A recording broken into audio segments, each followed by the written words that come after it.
boys and girls. Happy Friday. It's Mrs. Pruitt again. Last week you guys did an awesome job finding similes in the story, The Lion and the Little Red Bird. On the first page I helped you a little bit. In his green bushy tail, they compared it to the forest. And you can see the green leaves on those trees in the forest. And you guys did an awesome job. For those of you that know me, you know orange is my favorite color, so I especially loved this page.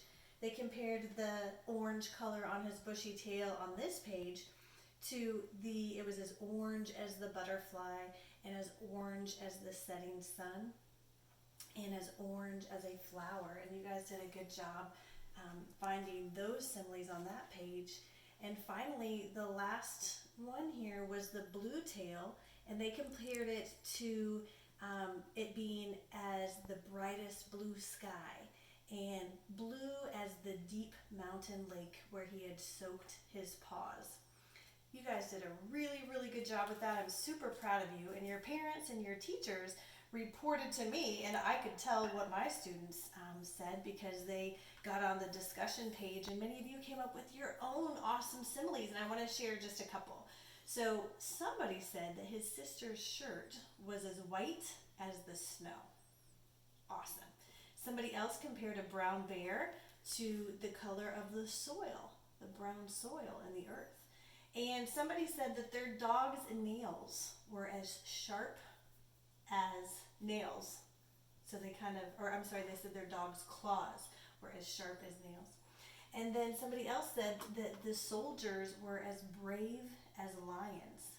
And you guys did a fabulous job being creative and coming up on your own with your own. And like I said, you don't have to compare it to things in nature.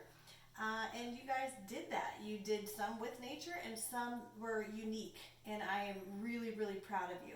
So the one thing I want to tell you about similes is when you're using them, when you're speaking, or if you're using them in your writing, just don't overuse them. You don't want to put too many into your stories or when you're speaking, because then it sounds kind of weird. But it sounds really nice if you put one or two in there, and it will really show people that you're smart and that you're an awesome writer. So I hope you guys remember that. Today we have a new story, but it's not that new because you should recognize this character. We are back with another story with Charlie. This is another one of Reed Drummond's books, but this one is not Charlie Goes to the Doctor. This one is Charlie Goes to School. And the illustrations, again, were done by Diane DeGrout. And just like our other Charlie book, there's going to be that little chipmunk on the pages with him. So make sure, for those of you that really liked that chipmunk, you're looking for him kind of hiding on those pages. So this is a really fun story that I think you guys will enjoy. Basically, Charlie kind of thinks he knows everything and can help us, but really he's not that hard of a worker. He's kind of lazy, kind of just sits there. So it's kind of funny. It's meant to make you laugh a little bit. But my focus for today's lesson is, as I was reading this story, the lesson that came to my mind was, I can teach the kids about contractions. Some of you might already know about contractions, but you kind of might forget how they work. So I'm going to share with you what a contraction is. A contraction is when they take two words. For example, what is? And what they do is they take the first word and they just write it. But then they take some letters, or sometimes just one letter, away from the second word. And to show you that one or more letters is missing, they put this thing in the air called an apostrophe. A lot of kids want to call that a comma, but remember, your commas are when they're down here. So up in the air, it's an apostrophe. And they're going to take out the letter I here, and they're going to just put the S. So that's a contraction. The word is what's. What does it mean? It means what is. It's just another way of saying what is. What is your name?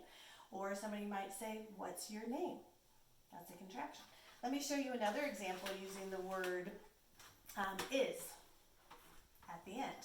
This one is it is. It is a pleasure reading to you every Friday.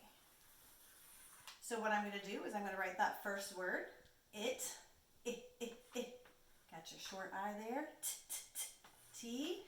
What's that thing called that we put in the air? Not a comma, but an apostrophe. They're going to leave out the letter I, and they're going to just put the S. So So the contraction is it's. It's a pleasure reading to you on Fridays. Now, they don't always have to end with S. There are so many contractions out there. I'm going to show you just a couple of more that you're going to hear in the story, but then there are many more. So while you're listening to the story, you can be looking for the examples I just shared with you and the two that I'm about ready to show you, and then you can search for new ones on your own. You can either hear them or see them on the page, okay? And so tell your parents or get on the discussion at the end of the story and let your teachers know some of the examples of contractions that you found in the story. The last two that I want to show you actually end with the word not.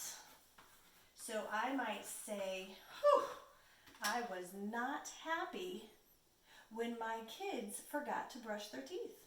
Now, what am I going to do? I'm going to write that first word, was, which is a tricky word because it sounds like it has a short U and a Z, but it doesn't. It kind of breaks the rule. And this one's interesting because I'm going to write the N, but I'm not going to write the O, and I'm going to write the T, so it makes an nt sound. So you put the apostrophe in the air where the letter is missing. So the O is going to be taken out. So the apostrophe goes there. So instead of saying I was not happy, I can say I wasn't happy. They mean the same thing. Why do we do this? Probably because it's a little bit shorter to write it this way, and also just kind of these are words that we say often, and it's kind of nice to have a different way to say them sometimes. So was not becomes wasn't. There's also one that is aren't, which is are not. And there are many, many more that are going to be in this story that I'm about ready to read to you. So, good luck finding the examples I just shared with you. And I want to challenge you to see if you can find some that I didn't mention, because this book called Charlie Goes to School is filled with so many contractions. Sit back and relax and enjoy the story. I love this picture.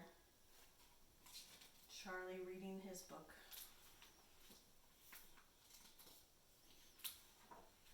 Oh, hello, Charlie the ranch dog here. Things are sure busy around the old homestead today. Daddy's busy fixing a tire. I'm helping, of course. Cowboy Josh is busy shoeing a horse. He'd never be able to do it without me. The cows are busy taking care of their calves. Okay, so I can't help out much there. Hopefully you guys noticed I pointed to a few contractions on those pages. As for Mama, she's busy in the house with the kids. I'd better get in there and lend a hand. I imagine Mama could use a little help right about now. I'm Charlie the ranch dog after all, and this place would simply fall apart if I wasn't here. Hello? What's everybody doing? I see books, I see a chalkboard. Why I do believe they're going to school. I remember school. Mama told me all about it. Lots of kids go to school, and lots of kids go to school at home, which is what we're doing right now. My family goes to school at home. It's lots and lots of fun. There's math time. I love math, especially the subtraction part. And there's reading time. Those are definitely the strangest looking cows I've ever seen. There's also recess time. It's important for the kids to get lots of exercise. I should know, exercise is a way of life for me. Doesn't look like he's doing very much exercise. And best of all, there's snack time. Yum! Snack time is my life. And I know that my students love snack time, and I'm sure you guys miss that. After snack time, it's time to get back inside and hit the books. Hey,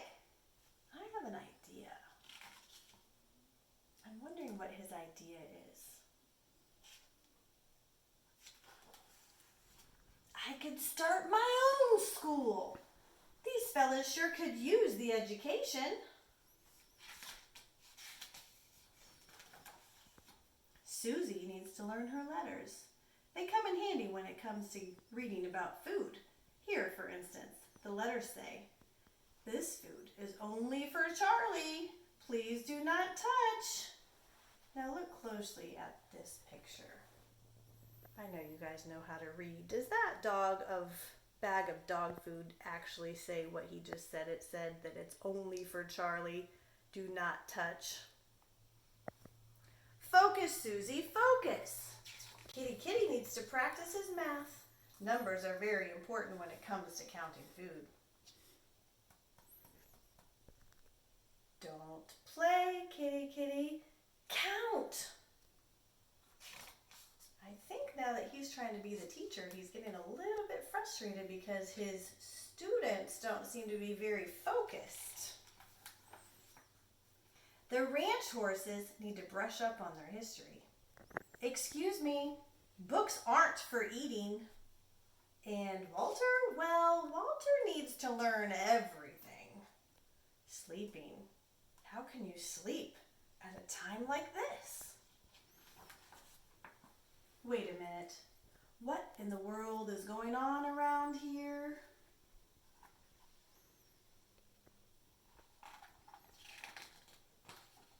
Class, if you don't start working on your school, there will definitely be no snack today. Now help me get this place cleaned up before Mama sees it. Phew, this school business sure is hard work. I think I need a recess. Or maybe I need a nap. Maybe that would be better.